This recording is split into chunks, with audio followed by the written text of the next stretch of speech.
What's up, everybody? My name is Daniel Unmanageable, and this is Hard Knocks Talks. It is a landmark episode tonight. We are so grateful that Hard Knocks Talks has been sponsored.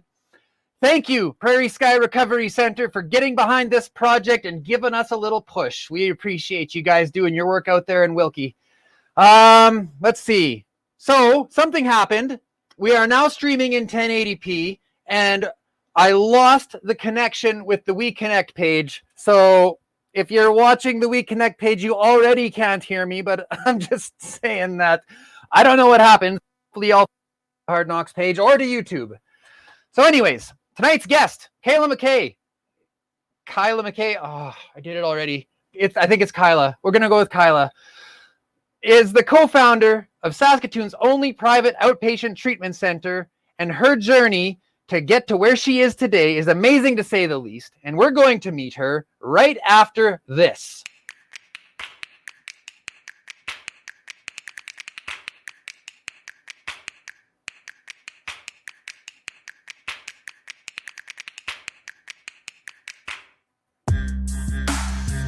I spent 23 years living in addiction. 16 of those years I worked as a Red Seal tradesperson in Saskatchewan and Northern Alberta. During that time, I made many mistakes and took more than a few hard knocks. I went from tradesman to business owner to hiding from gang members and dumpster diving. But with that lived experience, I've decided to try and make a change. I've dedicated my life to raising awareness and promoting change in the fields of substance use and psychological health and safety. So join me and my guests as we take off the blinders around mental health in our communities and at work, and shine a light on what's working and what's not working in the fields of mental health and occupational health and safety. I'm Daniel Unmanageable, and I'll be your host, and this is Hard Knocks Talks.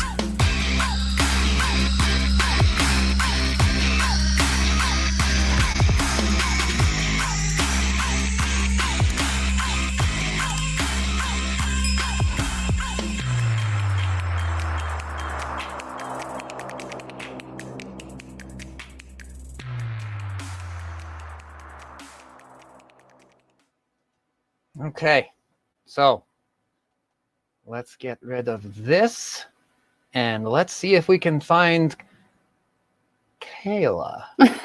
There you go. You did it. Did I say it? You did. Yeah.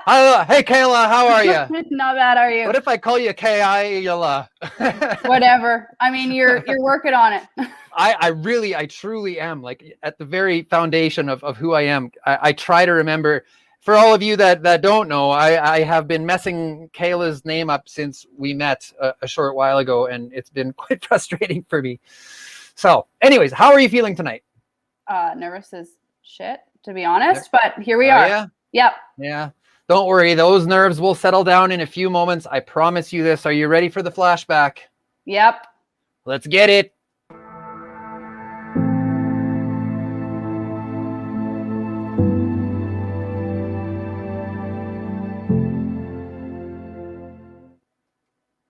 So, why don't we start with what it was like growing up for Kayla?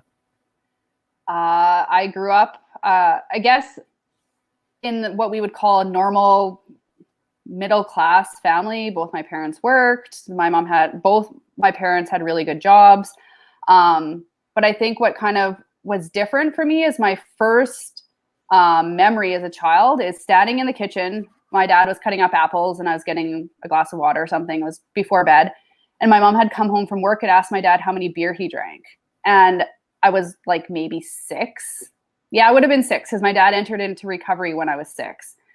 And it didn't make any difference to me. I didn't care. I just wanted my apples and my water and I was on my way. But I can remember like what the kitchen looked like, how hot it was in the kitchen. But that would have been my first memory as a child. Isn't that interesting? That's your first memory and nothing about it stood out to you at the time whatsoever. Apples and water in the hot kitchen. And you just remember your dad saying that. So you never saw him act out? No, I didn't. Like I never, and even talking to him now when I've entered into recovery now, but we'll get there. He drank after we went to bed. So he would put us to bed and then he would drink. And so we never saw the effects of the alcohol on him, or how it affected him at all.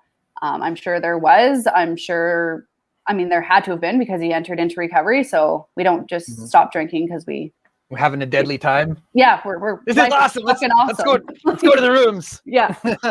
Yeah. So did you, like, looking back now, did you notice any differences in his behavior when he put the cork in the bottle?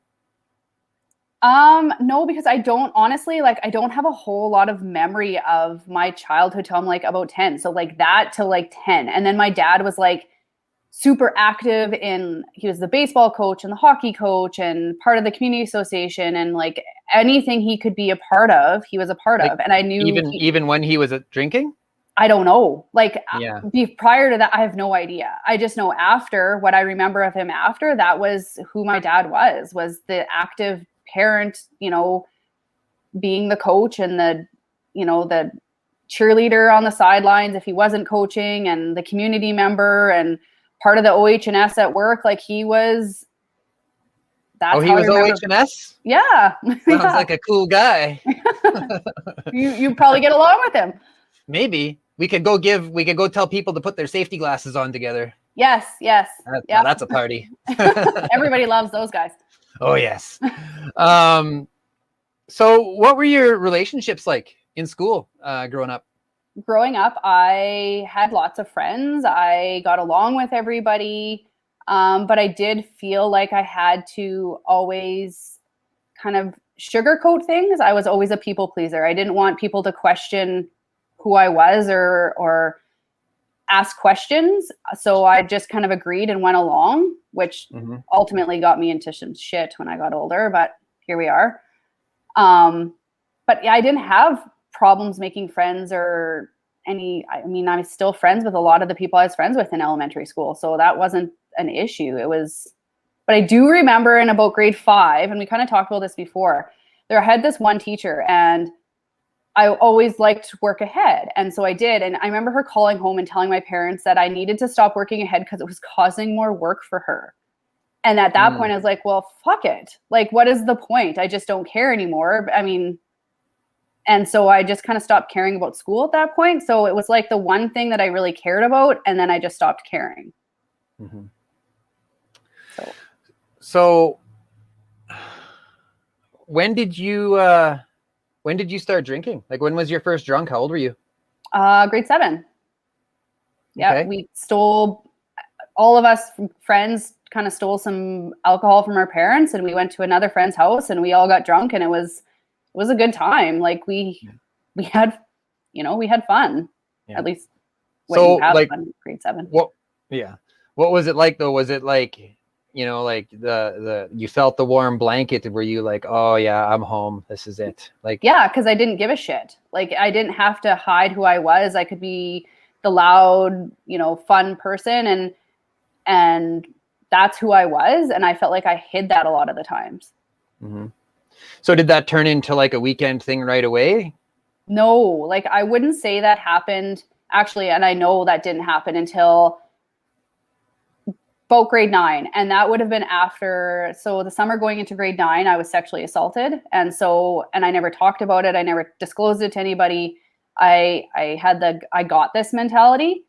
And so my whole world kind of changed. Everything became distorted, and I didn't look at anything the same anymore. And so at that point, looking back, I was trying to find something to make me feel okay again. Mm-hmm. When I was dying inside. Yeah. So at what point, did your parents notice right away when you started drinking, or did it take time? It took a little bit of time because, when you enter into grade 9, you typically start looking to explore those kinds of things. And I think my parents kind of assumed that's what it was. But I would say further into grade 9, they started to question it. Like, you could see that I didn't care about school. I was missing more school than I was attending. I was drinking every weekend. And it wasn't actually till about grade 10 where my parents said, you can't be drinking. Like, I was drinking at home, sitting at the computer, like randomly by myself. Like, it wasn't that I was drinking. So like right in front of them, like not caring? No, like I would have been in the basement. So they wouldn't have, but they would have found the empties. And like, I mean, there was nobody else there. And so I was obviously, and I was drinking by myself, sitting like, it was called ICQ back then, and then MSN Messenger and all that shit. Yeah. Yeah. Oh, that took me back there just Yeah. now. Yeah. Yeah. We got Kathy chiming in here. She says, I'm so sorry, Kayla. She was chiming in when you were talking about what happened in beginning of grade 9 there. So thanks for the comment, Kathy. So what did they do to try and stop your drinking? And how did that work? It really, they grounded me. It was like the typical things, like you can't go out, you can only take your car out to go to work and school. You're not allowed to go to these parties, those kinds of things. I never like snuck out. Like if they said no, it wasn't like I was sneaking out to go do those things. It just, eventually they just let me continue I would get to go out again and go to parties and do those kinds of things. And then in grade 10, June of grade 10, a friend of mine passed away from a brain aneurysm, and we had dropped her off the night before. We had actually gone out and got high and dropped her off. And so for a long time, I always questioned, was it because we went out and got high that it aggravated the aneurysm and it ruptured and then she passed away? So I know we talking marijuana, or what are we talking? Yeah, we went out. It was just it was, well, I shouldn't say just, but it was marijuana. And but to me, it was like this question of, did we cause this? And we never, again, you didn't really talk about things.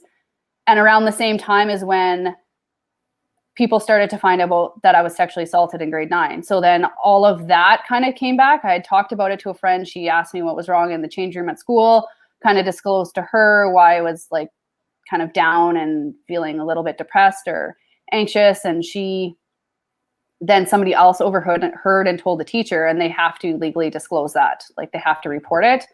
And so I had to relive all of that when I wasn't prepared to do it. And then, I mean, my parents were super supportive, like trying to get me into counseling and then my mom's like, it all makes sense. Like I can see the trigger and I could see how it started to progress.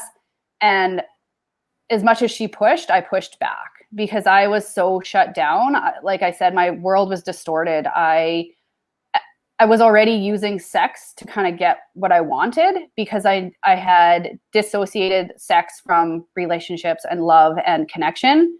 It was just an act at that point. And so it didn't bother me to, have a boyfriend and sleep with him or not have a boyfriend and just be promiscuous and sleep with people because it was the way I thought it was a way for control of me. Like I could control the situation. I could control what was going on. It was the way that I controlled my life, kind of. We've got Dana chiming in here. Thanks for the comment, Dana. And it was good seeing you last night. Sexual abuse robs us of our identity. Yep. Would you agree with that? Wholeheartedly. Yep. Yeah. I didn't know who I was anymore. Yeah. So what were some of the other ways that you coped? I developed an eating disorder around the same time. So I struggled with both anorexia and bulimia, but more so anorexia. And that continued into my adult years. So what's the difference? So bulimia is when you're binging and puking, and anorexia is when I would count calories. I wouldn't eat any more than 800 calories a day. So I knew exactly what I was putting in my body. I knew exactly how much I was eating. If I was going out for supper to somebody's house, I knew how much to eat to not make them question, but I knew I was going to be there. So I didn't eat anything prior in the day. Water was a big intake because it would fill you up. As an adult, coffee, because coffee is low in calories. So I would drink black coffee. Nobody questions an adult drinking coffee all day. It's kind of a normal. So it's just that very distorted thought process. It was, again, it's something else I could control. What I put in my body, because I felt like my sense of security, I was robbed of that when I was sexually assaulted. So I had to protect myself some way. And this is a way I could control what was being put in my body. So did you know at the time what you were running from? Like, did you know you were on the run, or were you just acting out? I was just acting out. I really had no idea. I mean, as I got older, like grade 11 and 12, I knew that I was hurting, but I still, at that point, when women talked about, or anybody talked about being sexually assaulted, it was always the question, what were you doing? What did you say? What did you do? Were you drinking? And I didn't want to be put in that situation, so I didn't even explore it. Mm-hmm. And then you got into a relationship. I did, yep. And that relationship was kind of what I needed. And when I say what I needed, I felt, how do I phrase this? Like I felt like I was safe, but I wasn't. Like I could control things to the point that I was distant enough. Distant enough from who? From him, from like I didn't ever really let anybody in fully, ever. Yeah. And so I could still protect myself enough that I allowed, he's actually my ex-husband. I allowed him in enough to build a relationship, but not to truly let him in, which was part of my whole amends process coming. Yeah. Did you find you were drinking less when you were in a relationship? I did find I was drinking less because I got more, that warm blanket came from somewhere else. I was just searching for anything that could make me feel whole again. And that was one of the things that really did help me feel whole, but not in a healthy way. Did you notice at the time that you were drinking less, or was this just the natural progression of things? It was just a natural progression of things. I never really noticed, but then I started to care about school again, and there's all these positives happen. So it was great at the time. Do you think that that you got something out of that relationship because someone loved you, or was it because you had someone to love? Because I had someone to love. I really truly feel that I just wanted somebody to love. And I don't know. And I guess, I mean, I know he loved me. It wasn't a question that he didn't love me, but it was not, I wanted to take care of people. So then that's why we had kids, and it gave me more reasons to love, right? I was trying to give people all the things that I wasn't feeling. I wanted to give it to somebody else. So you had children in that relationship? Yep. How many? 3. So we had our first son. We got married at 20, and we had our Ethan at 14 or at 21. So he's 14 now. And Brianna, I was 23, and Alexis, I was 25. And like, how did you handle those transitions, like from into being a mother, and then in being a mother of 2, and what was that like? I loved it. There was a lot of trauma with Ethan's pregnancy and labor. So I almost died while I was pregnant with him twice. I had gallstones and I went septic. And then during the labor as well. So I almost died, and we almost lost him at the same time. And so that I never dealt with either. So I just kind of pushed that aside, and off I went. And the transition into being a mom came kind of naturally. I loved being a mom. But I again was so codependent that my relationships, that's what I was doing, as I was just projecting that need to love and be loved onto my children. Mm-hmm. So, how long did that relationship last? We divorced in 2013. 2012. And so that was a whole fucking shitstorm in itself. That wasn't. I forgot to tell you, don't swear. Wait, sorry. See, I told you I was going to forget something. It's okay. It's fine. Yeah. So how did you handle that? Not well at all. I would say so. And I was actually thinking about this today. I was like, okay, at what point could I see a shift? And in about 2010, I finally began to trust my ex fully. And when I mean trust, like I didn't ever question that he was cheating. I didn't ever question that he was going to leave me. I let my guard down. And that was 10 years, 11 years into our relationship. And I'd finally, like, I was just there. Around the same time, I found out he was having an affair. And so and we went to the counseling and we tried all of that. And it didn't obviously work out.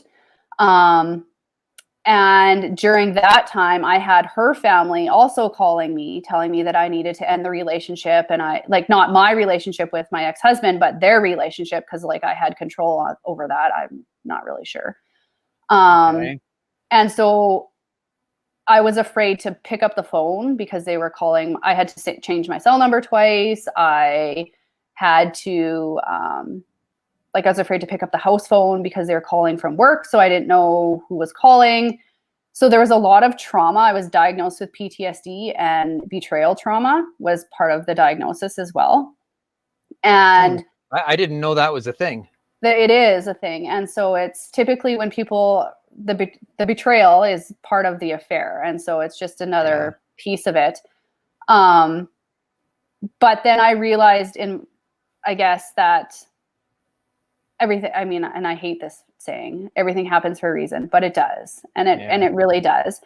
But when that relationship deteriorated, I'd walked away and I just wanted out. It was like, I'm done, I'm out. But that was also my trigger for the drinking. So my whole life revolved around my husband and my kids and my family. And I didn't really have a lot for myself. And so with that, when that was taken away and I didn't have my kids for a week and I had no spouse, I was left to kind of pick up the pieces. And thankfully I had some really good friends from elementary school and high school that, I don't even know how they knew some things, but they did. And they called and they were there to help me kind of rebuild, which was awesome. But there was a time that I drank Tim Hortons and gin because that's all that was left in the house. And my sister thought I needed coffee. How did that taste? Not good. Because I used to like gin, and just the thought of that kind of wrecked it for me. So I guess thanks, but yeah, it was. People were concerned. There was some concern there. But then I had to then come to terms with the fact that the woman who was part of the affair was going to be raising my kids as well. So that was that was hard, very, very hard. I had a lot of ego. I had a lot of anger. I did some things to her that I've had to apologize for since. We had an altercation. There was a situation and things that I'm not proud of. And so I've had to make amends for those things because they weren't acceptable. But they happened. And so I had to kind of come to realization for that. Yeah.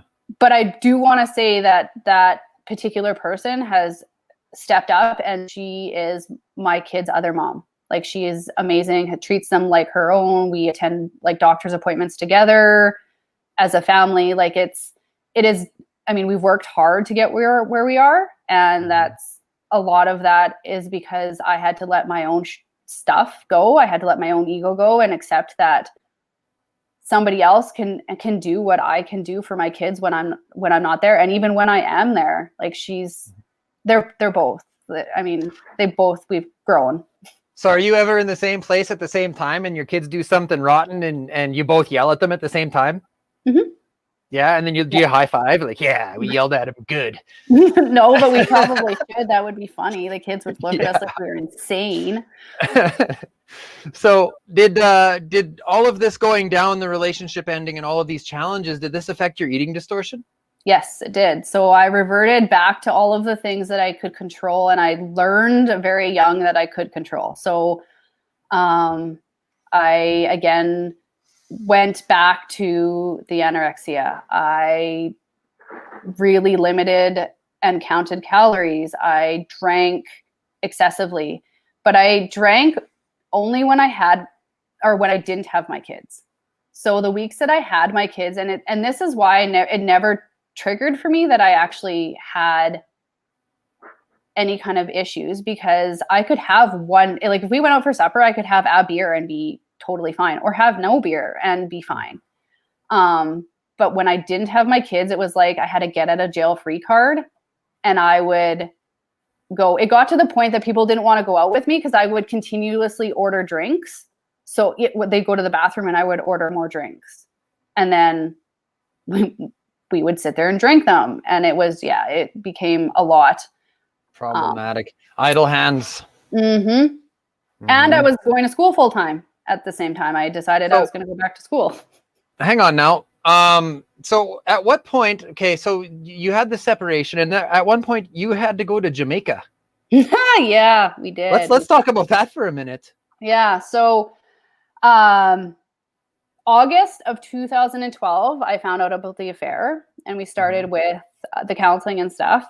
In about December, beginning of December, we knew that things probably we weren't going to fix things. The therapist had given us all these books to read, and it takes two people to continue a relationship. And at that point, he really wasn't. And his brother was marrying my best friend, and we were all going to Jamaica for a wedding that we were all involved in.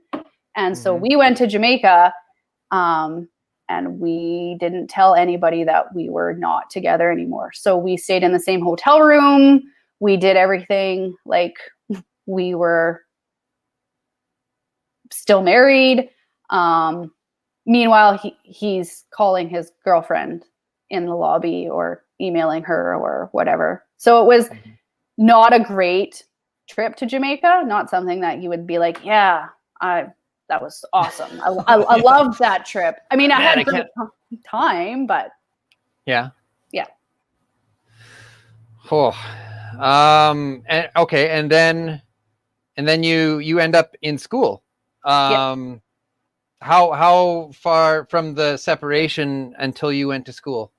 Like 6 months. And still drinking? Yes, still drinking. Yep. Yeah. And I feel like the university atmosphere gave me even more reason to drink, because you would go to Louis at lunch and everybody would have a beer or two, and it was just socially acceptable to do that. And it was like this okay to do. There was a few times that, I mean, I wasn't the only one, and so I thought this was okay, but we would go back to class and we were drunk. Like, and the profs never said anything, and we're like, all right, cool, this is great. But meanwhile, like, I mean, these people are like 19 or 20 years old. I'm 27, 28, like I should know better, but whatever. Yeah, when I was in trade school, we used to smoke weed in the welding booths. They really do have excellent ventilation. It's incredible. It's incredible. So and where was your ex during all of this time you're back in school? So we had a 50-50 split. So he was in Saskatoon. He had the kids. Because I got a dog hair in my mouth, was pretty controlling when it looked at, I needed to control what I could control. And so when we were together, I took care of his doctor's appointments, the kids' doctor's appointments, everything. There was actually a point where he called me because he had a vasectomy booked to call and cancel his vasectomy after we split up. So, and I was like, no, I'm not your secretary anymore.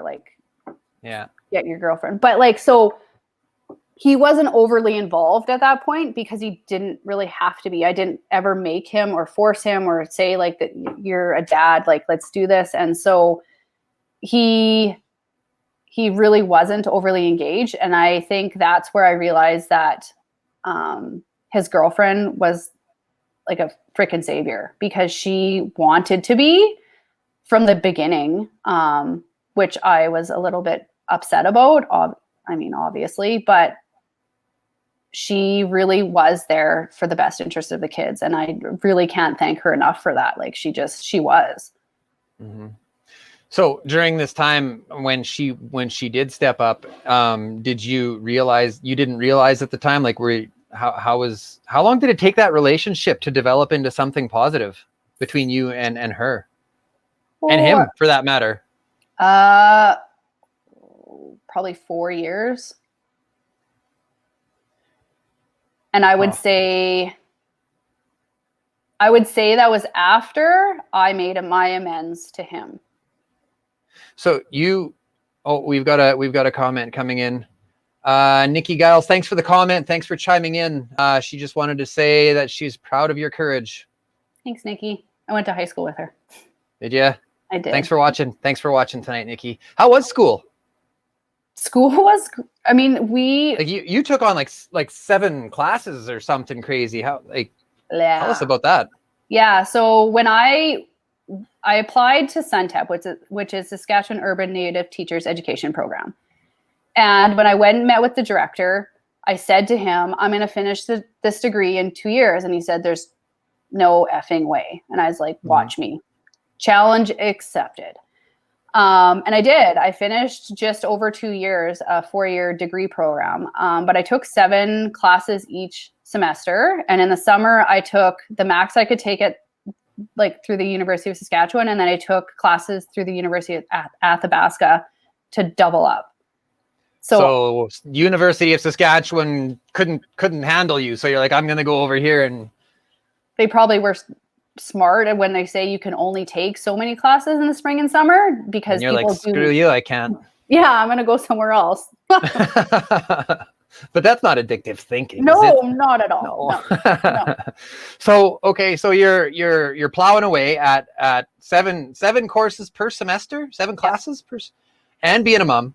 Yep. And now there's another relationship, or you sort of say like a relationship. Mm-hmm. Tell us about that. That was it was like almost the best of both worlds. So I could feed the need to have somebody to sit down and watch a movie with and just hang out with. I could really get sex whenever I wanted, which was also a bonus. But I could also do whatever I wanted to feed that part of the piece of me that I felt like what really ended up happening is I developed a sex addiction as well. So I needed to explore any kind of piece of sex that I could. When we look at like BDSM, like it was to the point that it could have been, I was put in some very compromising situations that could have been very dangerous, because I needed that type of control. But that relationship also allowed me to explore my sexual identity. And I always kind of felt that I was bi, but I was never allowed to explore it or kind of expand on that. And I did, and I was, and it was a piece of me that I think I suppressed for so long because there was so much stigma around that as well. Mm-hmm. And sorry, go ahead. No. I was just going to say, I guess discovering that kind of allowed me to feel a little bit freer and kind of accept who I was in a way that I've never till that point been able to accept. So okay. So I guess, how did you handle was there a moment of realization when you came to that? Like, oh, I'm bi. Was it like the clouds parted, or was it scary, or were you afraid? Like, were you afraid to feel that way, or? I wasn't, but to be honest, it kind of came at the same time my sister had come out to our family as well. And so I think it was like, she was like the pathway. My little sister was like the pathway. Your family's just like, what the? I know. Yeah. There's a lot happening in our family. Were they like that, or were they just like day in the life, or like, how did they handle that? They were like so supportive. Like, yeah, no questions asked, like, cool, whatever makes you happy. Like, and that was, I guess that's just my family. Like we grew up Catholic and whatever, however you want to look at that, but there was never any of that judgment. And the fact that we feared that is weird, because like my parents couldn't be prouder of us and couldn't support us any more than they do in that way. And so her coming out kind of was like, so if I came out, she kind of just, the older sister typically bleeds the path. Well, the younger sister did this time. So it was a little easier to kind of just share a piece of me that my parents and my family just never really knew. Rhonda's chiming in here. Thanks for watching tonight, Rhonda. Rhonda says, you put it in words that I wanted to, but never could. Thank you. Well, you're very welcome. So, and this is the point where you met Tanner. Oh, who's that guy?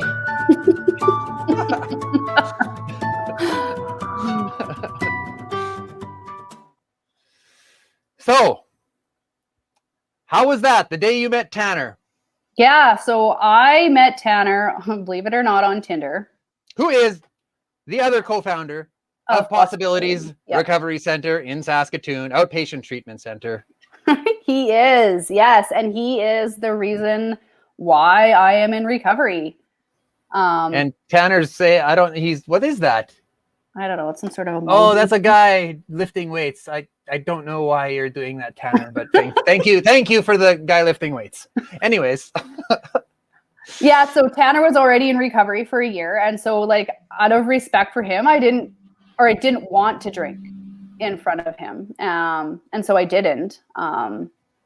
But what kind of was a realization for me? There was actually a couple realizations. One was I typically would drink when I didn't have my kids. Obviously, we talked about before, and those were the weekends that I spent with Tanner because we didn't introduce our kids right away, obviously. And so I kind of realized I was craving it and I wanted to, so when I would leave from seeing him, I would immediately like go back to Saskatoon, and because he was working those weekends, so I would go see him and I would go back and I would walk in the door and I was immediately cracking a beer. Like it was almost immediate. And so that was kind of an aha moment.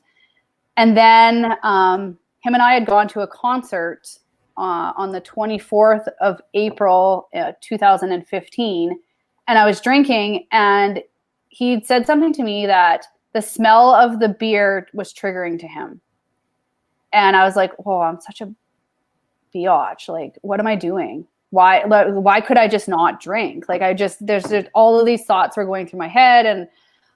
And then April 25th of 2015, that was my sobriety date. Mm-hmm. So tell us about your first year in recovery. What was that like for you? The first year in recovery was like a lot of aha moments. Did you seek support right away, or? I went to Al-Anon. As opposed to AA, I did Al-Anon because I kind of looked back at my childhood and figured where it all started was more of the family component. We never talked about addiction. We just knew, we always just knew we didn't want to be that uncle at the wedding. We knew dad went to meetings, but we didn't really talk about why. So there was just a lot of those pieces, very codependent, just those things. So I started my recovery in Al-Anon, which I think was hugely beneficial to me because I got kind of two sides to recovery. I saw the family side as well as they got to see the person living with the substance misuse as well. And so it was beneficial, but I also started therapy. So private therapy, which was really beneficial. What kind of therapy? It was just, I went to like a social worker and a psychologist. Oh, okay. And they helped me kind of recognize some of my trigger points, but there was still a piece of me that I wasn't totally honest with, and that was the eating disorder. And so I was still I had an active eating disorder until 2018. 2018. And so I got to the point where I was taking like supplements, like diet supplements, but I was doubling up on them. I was in 2017. I was down to like 122 pounds. It's the smallest I had ever been. My hair was like falling out. It was brittle and falling out. Like I wasn't healthy at all, like not at all. And I would count every calorie that went in. But staying sober. But I was sober. So that was good then. That was good. Look how deadly I am doing, you guys. Yeah, I am amazing right now. Yeah. Yeah. Yep. Yeah. And so the change of that was Tanner and I were in the kitchen and we were doing some stuff in the kitchen, and he thought I actually died. I think my blood pressure dropped so low because I was so malnourished that I passed right out, and I was out cold for quite a while. And I remember waking up, and the panicked look on his face is what flipped the switch.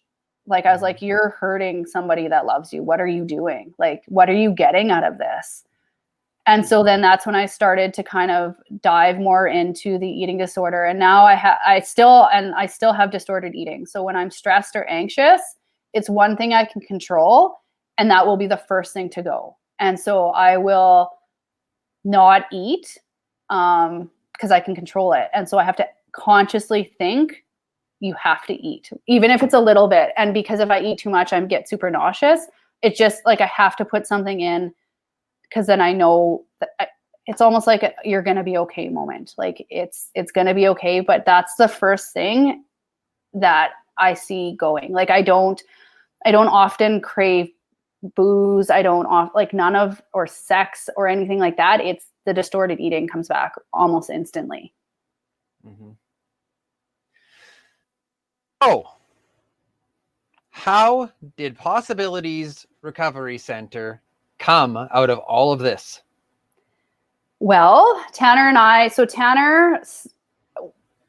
were sitting around in the backyard one day, and we're like, we really want to help people. Like, I was a paramedic for some years. I worked at Larson Detox. Yeah.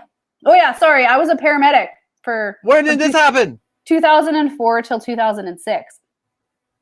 So you were in your first marriage? Yep. My first marriage. And I gave up that career to stay home and raise the kids so he could continue his career and whatever else.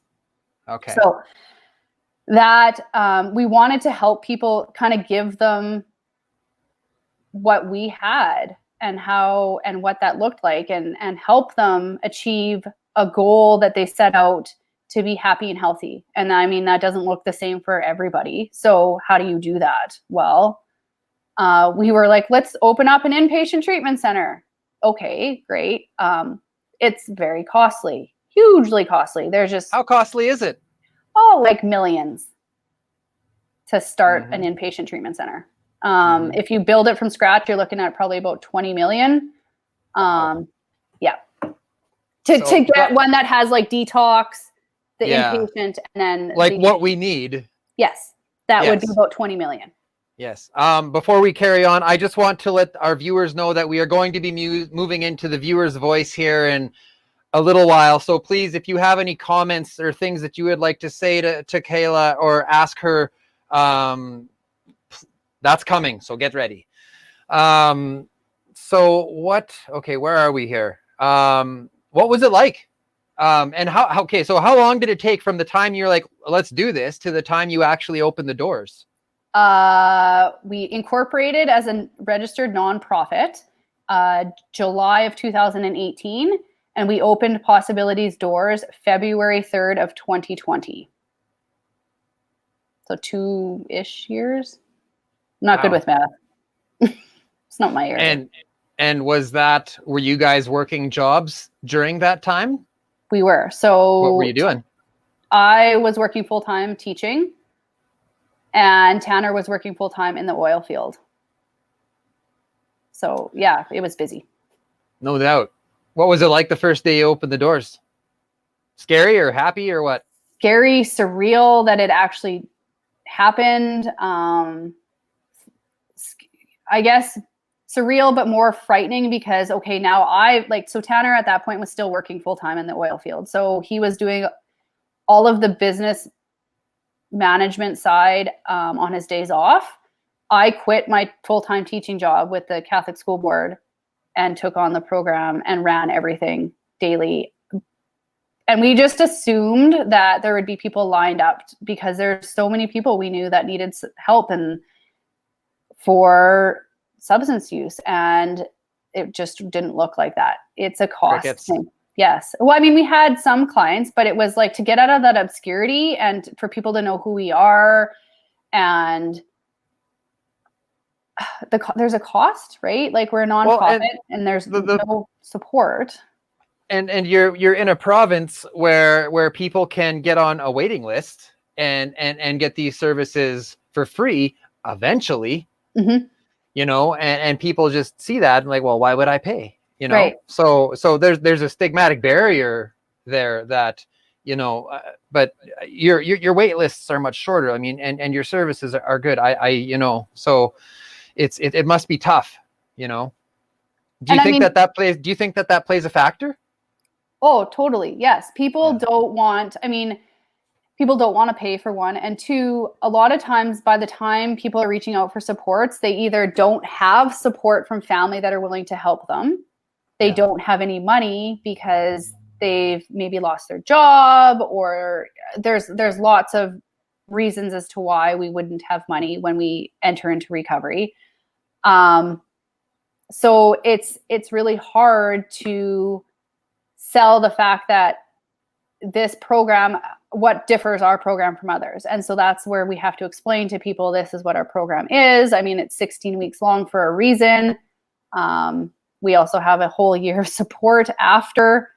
So we deal with the mental health, because for us, you can't heal one without healing the other. And so you can definitely heal an addiction or substance misuse, but if you have not touched the mental health piece, typically that addiction is going to come back. It's going to manifest in some other way.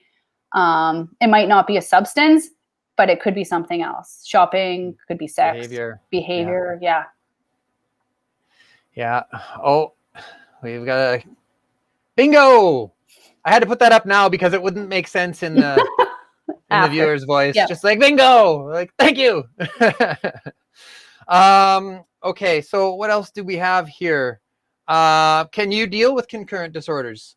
Yes, we do deal with concurrent disorders. And so a huge part of our program is dealing specifically. I mean, I've yet to meet somebody who doesn't have some sort of concurrent disorder with some sort of a conjoint with a substance misuse. I've yet to meet anybody. And so that's a part of our program. It's every week we do a mental wellness. And then we also incorporate a lot of the mental health pieces into their one-on-ones, which are every week. They get a therapeutic psychotherapy session each week with the addictions therapist on staff, on top of their group sessions. And what kind of success are you having? We actually just, when you asked me the other day, I said 87%. We just ran the numbers and we're at 80%. That's still like really good. Mm-hmm. Like, do you know what the provincial average is like for the rest of the province? Like, I don't know what the provincial average is. I know what Calder's is, and it's less than 3%. Less than 30%. 3. Less than 3%. 3. Yeah. And we're looking at and those are the numbers that people in the know are used to hearing. Yes. So. Wow. And I think it's really just the duration of the program. So the program we incorporated or incorporating is the Matrix program. And so that's where we started, and we've built off that. And so the Matrix is not a 12-step program. It's a cognitive behavioral therapy. So we use, we're changing the mindset, where we do definitely support, and we have a whole 12-step week, and we don't, like, as part of your outpatient program. Mm-hmm. Okay. Yeah. And so we definitely want our clients to find those outside supports, because it's important that you have that outside of programming, because obviously you're not in program forever. So you need that. But we also have a 52-week aftercare program. So clients are able to come back weekly for an aftercare program, and the individual, and we have our counselors running that group. And it's the same counselors that ran group while you were there. And so what that really does help, if a client comes in and they seem triggered, we pick up on that right away. And so we're asking more questions, or we're pulling you aside. So we really look for long-term successes and those long-term changes in people. Mm-hmm. And it's kind of like, it sounds corny, but it's like a family. Like, we know we know everybody, we know their families, we know, and we incorporate the families as well. So we have a weekly family session for 8 to 12 weeks that helps the families and gives them the education around, because they're also entering into recovery as well. It's not just their loved one. Yeah, no, I agree. And, I've heard it said by a lot of people that are smarter than me that the family members can sometimes get sicker than the addict. Yep. And we've seen it. I mean, yeah, absolutely. Yeah. And that's something that, quite honestly, we're not talking about. Everybody's talking about harm reduction and substance use and stuff, and the damage that it wreaks on the family unit is truly insidious. It is. So yeah. Yep. So I'm glad that we're talking about that tonight. It's hugely important. Yeah. Yeah. I actually just a woman that I've come to know on LinkedIn reached out to me the other day. She's coming on the show in a few weeks, and she's a family member, and she wants to come in and tell her story. So I was like, absolutely, you can, because it's difficult to find family members, because the pain runs so deep. You it's almost like, no, I don't want you to relive that. But if somebody's like, no, I want to come and speak my truth, and we need to talk about it. So what do you think? The other day we were talking about your program being evidence-based. Now, What is evidence-based? So that's where the CBT and DBT, so cognitive behavioral therapy and dialectical behavioral therapy. So it's all research backed. It's what that means is it's not, we're utilizing programming, and we're utilizing components that would be, I'm like drawing a total blank right now, but it is,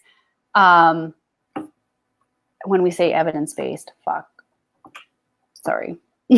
So I'm drawing a total blank. Oh, I know. I knew this would happen. I knew it. So it's okay. I can look. So, okay, you know what? We're going to go, let's see. Oh, we have one more question for you, and then we're going to go into the viewer's voice. And while we're doing the animation, you look that up and tell us. I know. So actually, you know what? Screw it. We're going to go into the viewer's voice right now, and we can ask questions in there. Here we go.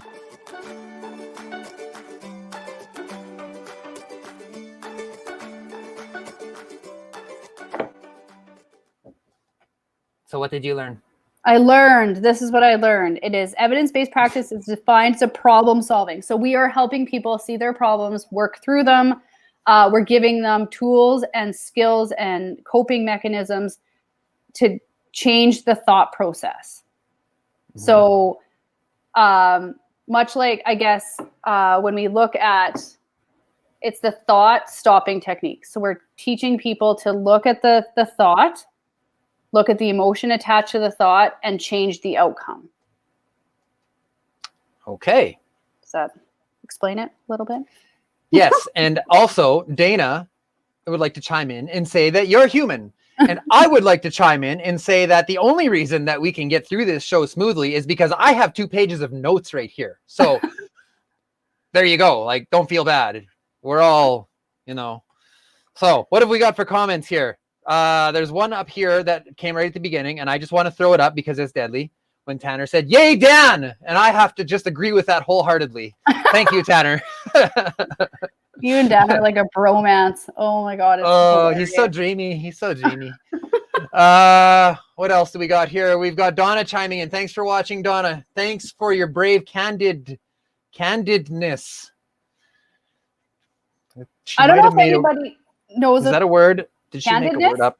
No, is that a word? Yeah. Oh, yeah. Yeah. Okay. Okay. Yep. You're lucky this time, Donna. Go ahead. Sorry, I cut you off. No, that's okay. So Brene Brown, I don't know if you guys are all familiar with Brene Brown, or you guys, if you're not, you should really check it out. I am. Okay. Yes. So when I was teaching, that was a lot of the way that I approached teaching vulnerability. If you're not willing to stand in the arena with me, get out. And so that's the way I ran my classroom. And that's kind of the approach that we took with possibilities too. We're all going to stand in the arena together. That's how I live my life. Absolutely. Yep. 100%.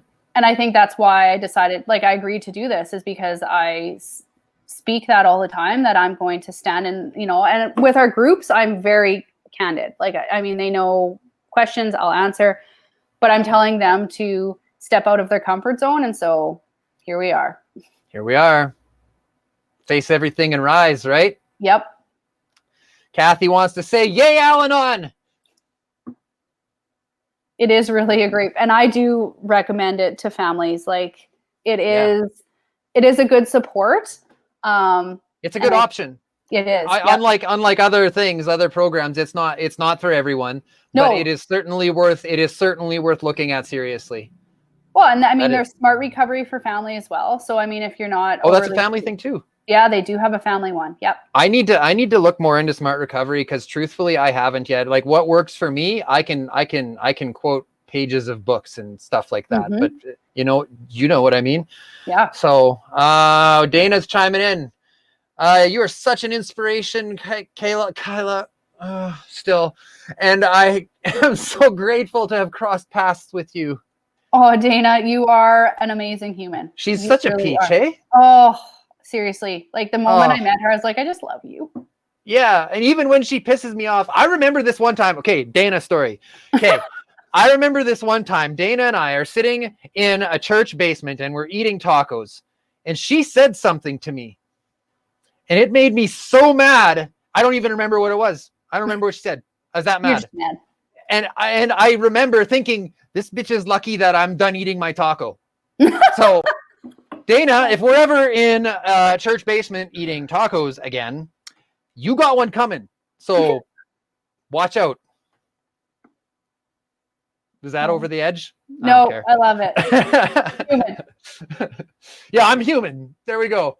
Okay, Wilmina, nice to see you again. Thanks for chiming in. How much does the program cost? Okay, so we do have an 8 and a 16-week program. The 8-week is $7,500 and the 16-week is $14,000.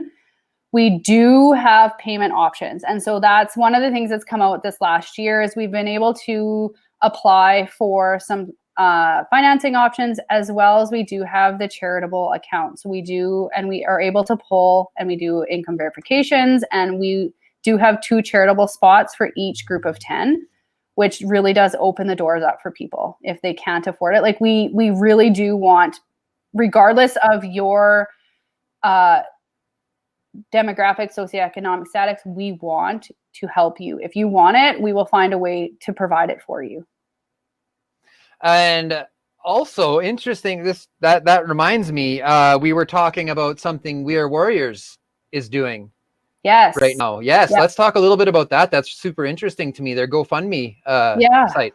So We Are Warriors, for anybody that's kind of not familiar, is ran and kind of started by Nick Hennick and his wife, Sheena. Nick is a retired paramedic, and he started this We Are Warriors just to kind of support the first responders kind of environment. People, but they started, their idea was for 365 days of the year, they're going to do something positive for somebody else. They were going to, whether it be just taking somebody coffee, whatever, however that started. When they did that, they met a fella named James, and James lives on the street. He's homeless, and they wanted to raise money. They started a GoFundMe, which they just put a $5,000 cap.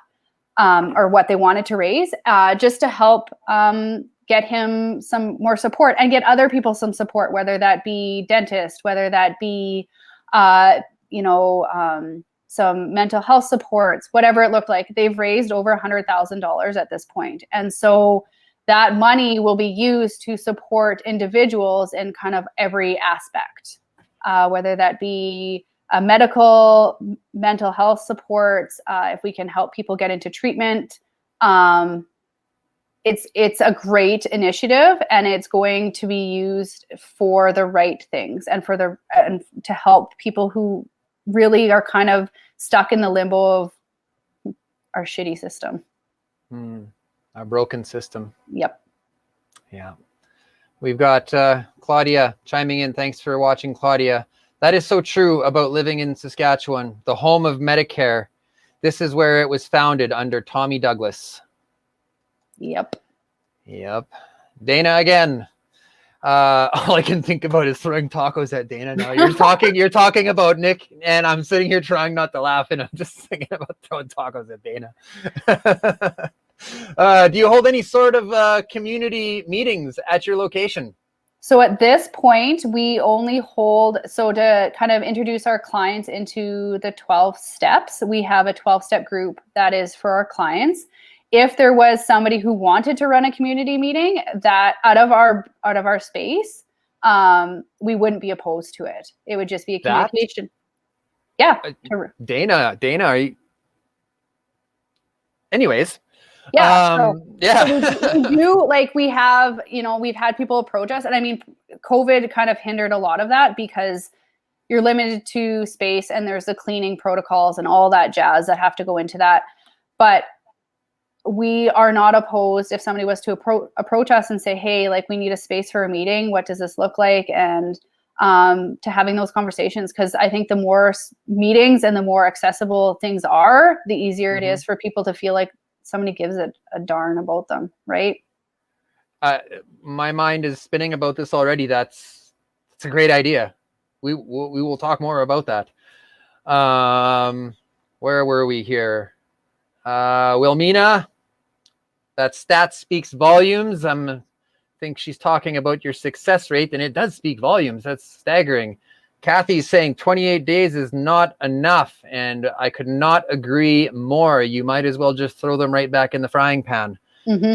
Donna's chiming in. This is so amazing. Good job to you guys. Yes, I agree, Donna.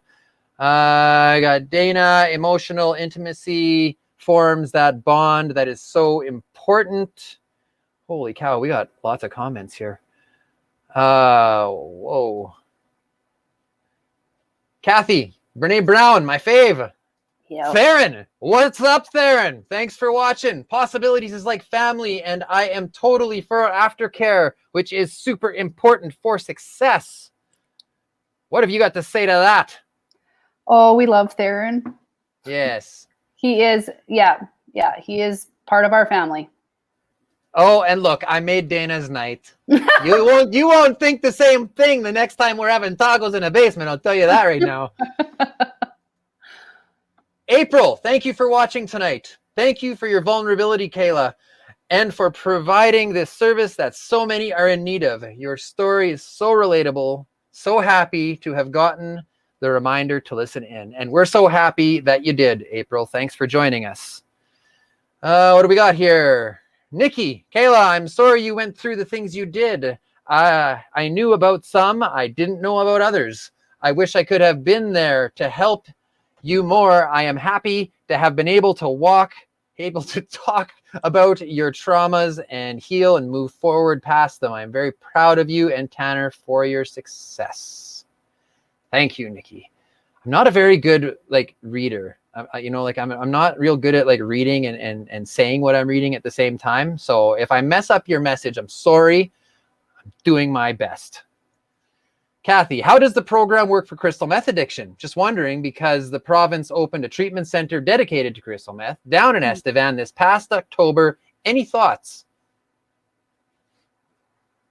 So our program was created, actually. So the Matrix program was created for stimulant use in 1985. And so that's the core of our program. And so our program is designed to help individuals, and that's why the length of our program is the way it is. So if you look at the healing of the brain from in any kind of addiction, there's kind of a day, about day 45, there's I'm drawing a blank again, but so from 0 to 15, there's words there, but they're not coming out. Day 0 to 15 is what we would look at as the withdrawal detox phase. 15 to day 45 is a pretty, we're looking at the brain's chemistry. So that there's an increase in dopamine. And so we're at what we call in the honeymoon phase. We feel great. We've got this. We're almost kind of on a natural high. And at about day 45, our brain takes a dip again. And so we're working through with people for long term. And so when we look at crystal meth, You need to have that support past day 45 to get you through that low and back up into what we would call a normal homeostasis, the new homeostasis for the brain's recovery. And that's why the program is 16 weeks long as opposed to 28, 60, 90 days. And then we have the aftercare. Mm-hmm. See, the words came. They did. They're just not as fluent as I'd hoped. Yeah. Just like these words came just right now. It's like, do you ever like being mad at someone? You like them because you're mad at them. Do you ever get that? Yep. That's Dana to me sometimes. Just saying that. Just saying. So, okay. That's all we got. So, is there anything that you'd like to leave us with tonight, Kayla? Really, it is that both Tanner and I look at everyone as an individual. And so we don't want anybody to ever feel like they're alone, and you're never alone. So please, if you just need someone to talk to and you're not even ready for recovery or even to enter into that part of your life, just call. We're always willing to listen and have a conversation, meet people for coffee if they need. It's just important that people know that somebody cares. I could not agree more, my friend. Okay. Well, thank you for joining us tonight. We will let you get back to your evening. Thank you for having me. Thanks, everybody. So, yeah, take care, my friend. Take care. See ya. Goodbye. Okay. Let's go into the call to action.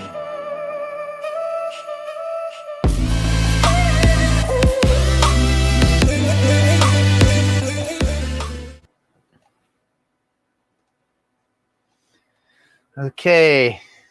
Fostering change is our primary purpose here at Hard Knocks Talks. If you would like to contribute to ending the stigma around emotional pain, please subscribe to our YouTube channel. Follow us on LinkedIn, Facebook, and Instagram. Like and comment your thoughts on our posts.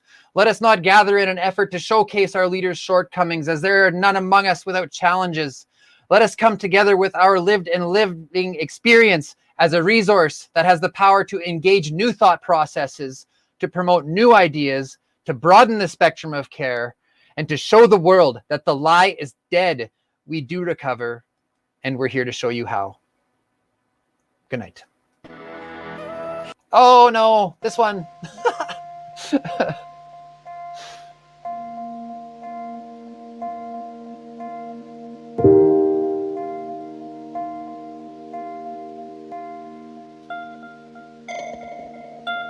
Thank you.